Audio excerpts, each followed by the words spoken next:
Latar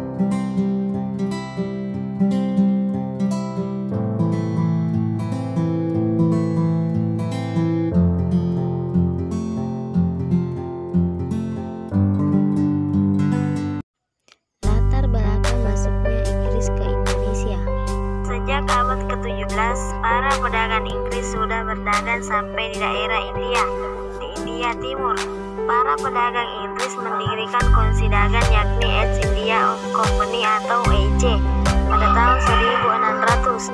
Dengan daerah operasinya adalah India, pusat kekuatan EIC adalah Kalkuta atau India. Dan dari kota inilah Inggris meluaskan wilayahnya ke Asia Tenggara. Di bawah Gubernur Jenderal Norminto yang berkedudukan di Kalkuta, dibentuk ekspedisi Inggris untuk merebut daerah-daerah di kekuasaan Belanda yang ada di wilayah Indonesia. Pada tahun 1811, Thomas Stamford Raffles telah berhasil merebut seluruh wilayah kekuasaan Belanda di Indonesia. Berdasarkan Perjanjian London tahun 1815, Inggris diharuskan mengembalikan kekuasaannya di Indonesia kepada Belanda. Dan pada tahun 1816 Inggris melaksanakan kewajibannya itu. Dengan demikian, latar belakang masuknya bangsa Inggris di Indonesia akibat adanya perdagangan rempah-rempah di Indonesia dan membantu mengusir Republik Bataaf yang merupakan orang-orang utusan dari pemerintah Prancis di Indonesia. Inggris merupakan salah satu negara dari Eropa yang menanamkan pengaruhnya di Indonesia. Kedatangan Inggris pertama kali dimulai oleh penjelajah F. Drake yang singgah di Ternate pada tahun 1579. Selanjutnya ekspedisi lainnya dikirim pada akhir abad ke-16 melalui komisi dagang yang diberi nama East India Company. EIC mengemban misi untuk hubungan dagang dengan Indonesia.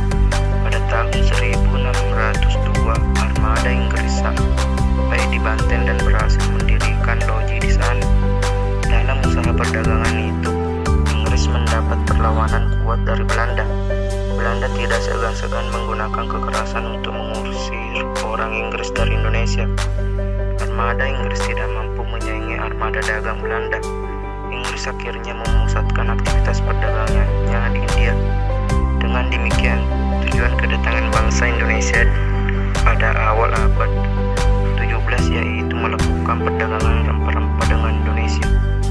Awal proses masuknya Inggris ke Indonesia, para pedagang Inggris kemudian mencari jalan keluar dengan mencari daerah utama penghasil rempah-rempah di dunia timur.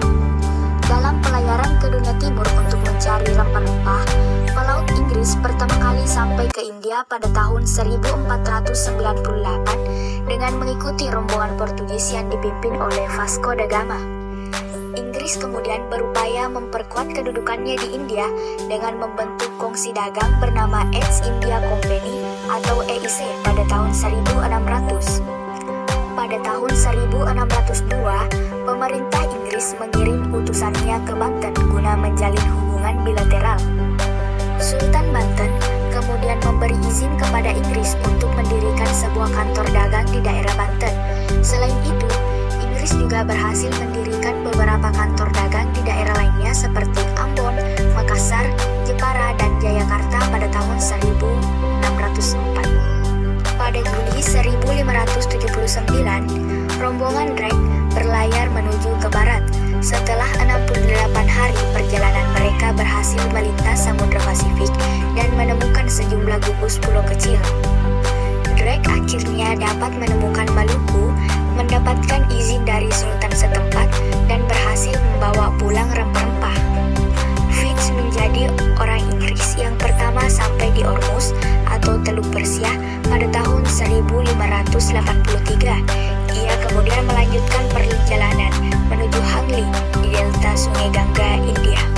Selanjutnya, Ralph Fitz kembali berlayar ke Inggris dengan membawa informasi yang menginspirasi para pedagang di negerinya. Kemunduran armada Spanyol pada abad 16 memberi peluang besar pelayaran bangsa Inggris ke Asia Tenggara. Maka itu, Inggris mengirim ekspedisi di bawah pimpinan Thomas Cavendish. Dalam perjalanannya, Cavendish berhasil mendarat di Maluku. Saat kembali ke barat, Cavendish mampir ke Pulau Jawa. Pelayaran rombongan Sir James Lancaster berhasil menjangkau Pulau Sumatera bagian utara Aceh dan Pulau Penang pada tahun 1591. Lancaster mendatangi Aceh pada tahun 1602 untuk membeli lada dan rempah lainnya. Pada tahun yang sama, ia juga berhasil sampai ke Banten. Kondisi masyarakat Indonesia setelah masuknya Inggris. Dalam buku Sejarah Indonesia Modern 2016 oleh M.C. Rickleff, dalam menjalankan pemerintahannya, Raffles didampingi oleh Badan Penasihat yang terdiri dari Gillespie, Cranston, dan Muntinghe. Meski kebijakan pemerintahan yang diambil Raffles dinilai lebih longgar dan memajukan perekonomian di Hindia, tetap saja memberikan dampak buruk pada kondisi rakyat Indonesia pada masa pemerintahan Inggris. Beberapa dampak buruk kebijakan pemerintahan Inggris bagi rakyat Indonesia diantaranya: yang pertama, sistem sewa tanah atau pajak tanah. Raffles menganggap satu-satunya pemilik tanah yang sah adalah pemerintah, sehingga rakyat menjadi penyewa dan diwajibkan membayar pajak sewa dari tanah yang diolahnya. Meskipun sebenarnya tanah tersebut milik mereka, bagi petani yang tidak bisa membayar uang bisa membayar dengan beras. Kedua, persaingan tidak sehat.